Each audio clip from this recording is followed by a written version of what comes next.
Halo John, kali ini saya akan berbagi tentang Vario 110 Tekno yang versi CBS, yaitu Vario generasi kedua. Nah, awalnya Vario ini bisa mengangkut 50 kg beras di depan dan anak seberat 35 kg dan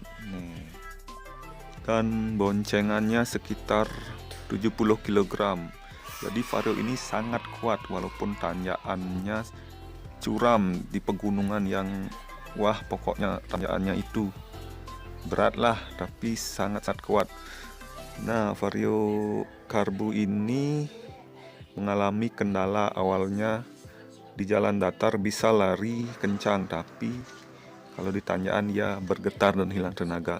Nah, penyebabnya adalah ini bos rollernya yang sudah haus harus minum air, dan rumah rollernya memakai kode KVB untuk Vario ini, sedangkan bos rollernya kodenya KVY. Jadi setiap Vario itu berbeda-beda ya kodenya, walaupun sama mesinnya tapi kodenya berbeda. Nah, ini rumah roller yang haus dan bos roller yang rusak, ada spilling. Sedangkan ini yang bos roller baru dengan rumah bekas, ada spilling juga. Jadi harus diganti kedua-duanya. Kita coba antara bos roller baru dan rumah roller baru, hampir tidak ada spilling. Jadi kesimpulannya kita ganti yang ini. Bahkan Vario teman saya juga sampai dijual karena diperbaiki karbu, vakum, tidak bisa. Ternyata penyebabnya ini. Kadang kalau salah kode mungkin tidak sesuai dengan belnya, terus timing bell kalau disebut, padahal dia akan ngempos juga begitu. Untuk harganya bervariasi, saya sendiri belinya di toko seharga 110.000 untuk rumahnya, dan bosnya 30.000, jadi 140.000. Untuk biaya bongkarnya ini diminta hanya 10.000, ya cukup murah. Jadi kalau kalian punya Vario, jangan langsung bawa ke misalnya ke mana itu, ke dealer. Biasanya kadang disuruh ganti kopling, rumah kopling itu harganya mencapai 1.200.000-an. Jadi tidak ada salahnya kalian mencoba di bengkel umum dulu. Kalau bengkel umum menyerah, ya bisa dibawa ke dealer, karena harga-harga kopling, mangkok kopling itu lumayan, John. Ya ngitung-ngitung irit saja. Kalau ini saya bayar bongkarnya saja cuma 10.000, plus biaya beli alat-alatnya 140.000, jadi 150.000. Vario saya sudah normal, bisa nanjak dan super kuat. Walau Vario Karbu ini konsumsi bahan bakarnya termasuk sedang ya, sekitar 37 km per liter. Ya, semoga bermanfaat. Bicara tentang konsumsi bahan bakar, kita bandingkan dengan Honda Grand atau Honda Supra. Nah, untuk Honda Grand sendiri, kemarin untuk daya tempuhnya itu saya pakai selama 2 tahun, 106 km. Dia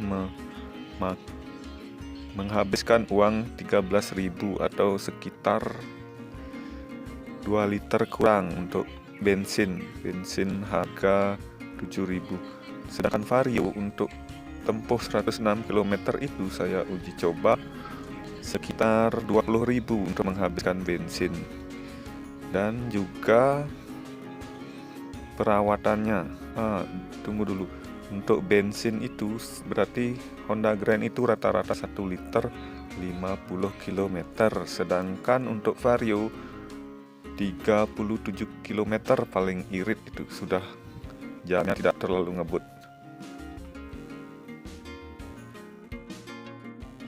Untuk perawatannya sendiri, Honda Grand atau Supra itu selama 2 tahun hampir tidak ada perawatan. Paling parah itu paling rantai seharga 120.000 sudah komplit dengan gearnya. Sedangkan Vario ini sudah 2 tahun dan tidak dibawa kemana-mana. Itu terjadi kerusakan pada rumah roller dan timing belnya atau belnya. Itu bisa memakan biaya sekitar 150 plus 220.000, sekitar 400 ribuan. Jadi untuk mau yang irit biaya ya gunakan Honda dengan persneleng atau dengan menggunakan transmisi. Itulah suka dukanya menggunakan Vario.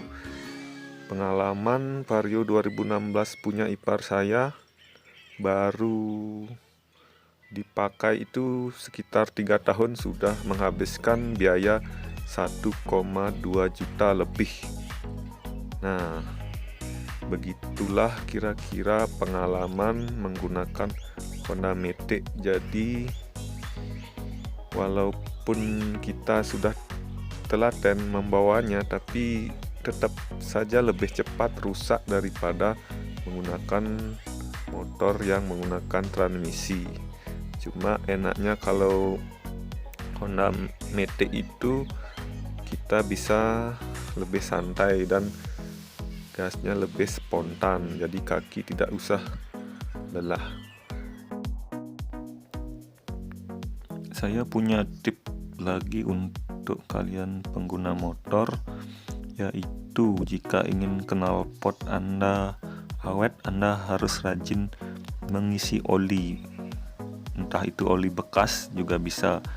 Dan pengalaman saya menggunakan oli bekas pada motor saya, itu motor saya umurnya 22 tahun, knalpotnya sampai sekarang masih.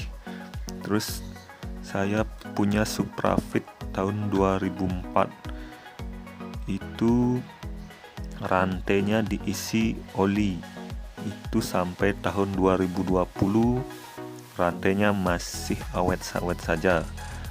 Dan untuk Vario penggantian olinya itu kalau bisa gunakan oli merek ketiga, jangan memakai oli merek yang dikhususkan untuk Vario, karena biasanya banyak yang palsu. Karena saya melihat sendiri antara oli palsu dan oli asli, itu merek terkenal tidak saya sebutkan dan ada fotonya juga, tapi entah saya simpan masih di komputer jadi nggak bisa saya tunjukkan. Terus kadang saya memakai oli yang di kemasan pakai kaleng seperti Honda Grand mereknya, karena kaleng itu jarang diambil dan dimasukkan oli oplosan begitu. Terus untuk motor transmisi juga sama, pilihlah oli yang merek ketiga. Juga busi juga ada banyak yang imitasi. Saran saya pakai busi merek pihak ketiga. Pengalaman saya pernah memakai busi merek Fukuyama. Nah, itu akselerasi motor dan tenaga motor itu sangat berbeda dengan merek yang terkenal yang dipalsukan. Jadi Anda harus pintar-pintar memilih. Terus masalah suspensi atau shockbreaker, saya sarankan menggunakan yang variasi, karena pernya itu besar, jadi saat olinya sudah keluar jadi pernya itu masih berfungsi untuk menopang motor. Saya sudah berpengalaman memakai di 2 motor saya Stockmaker variasi sudah berumur hampir 10 tahun, tidak ada kendala daripada membeli yang asli wadahnya tapi isinya KW. 1-2 tahun udah motor udah tidak stabil karena pitnya itu kecil. Nah, seperti Honda Grand saya ini memakai variasi tapi sampai sekarang masih awet.